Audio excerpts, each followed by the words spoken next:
A sedan and an armored truck race through the streets of New York, the former attempting to run the latter off the road, while Doppelganger, a monstrous six-armed duplicate of Spider-Man, pursues both vehicles from above.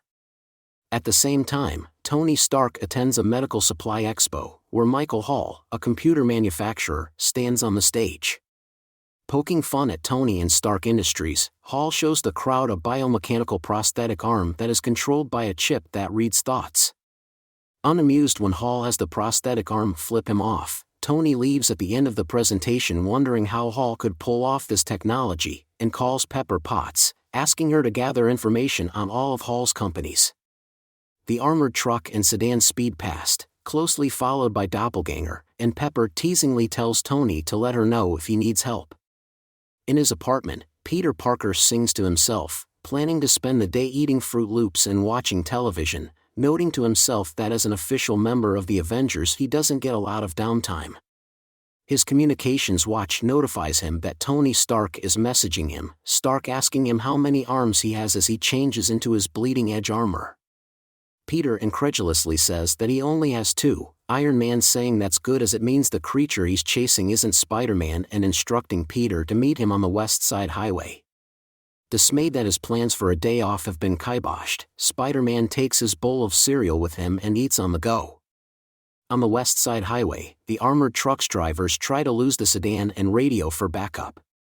Doppelganger lands on the truck's roof and leers through the windshield, roaring at them. The drivers panic and slam on the brakes, causing the sedan to rear-end it. Approaching the scene, Iron Man scans Doppelganger, his suit's AI noting that it's unable to determine anything definitive aside from it possibly being inorganic and extra-dimensional. Iron Man orders Doppelganger to raise all 6 of its arms, his armor belatedly warning him that it has organic spinnerets that have been stimulated.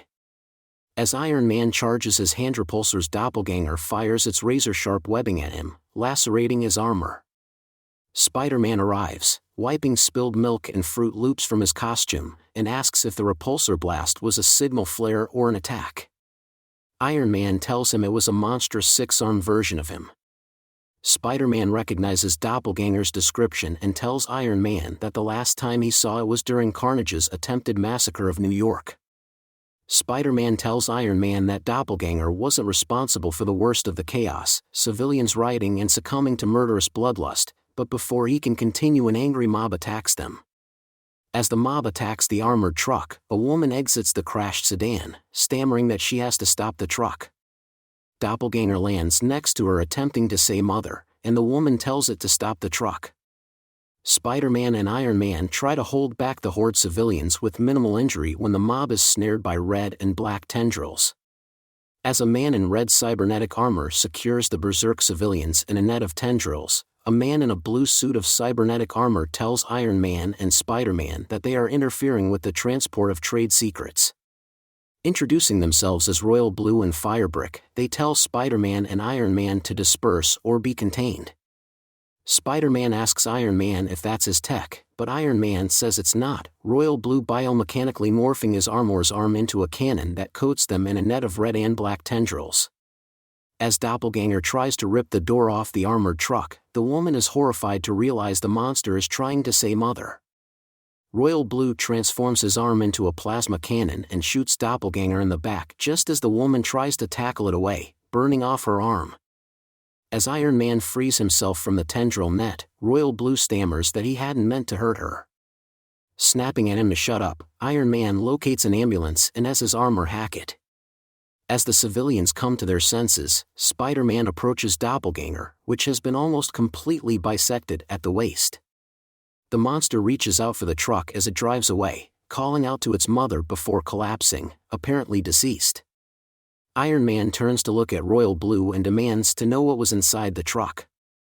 Later, the armored truck pulls into a Hall Industries facility, the drivers unloading their cargo, Frances Barrison, and complaining that they had been told she'd be too drugged to use her madness-inducing powers. As they wheel her into the facility, the guards remark that the biological payload needs more than food to survive, feeding off negative emotions, and that she should make it feel right at home.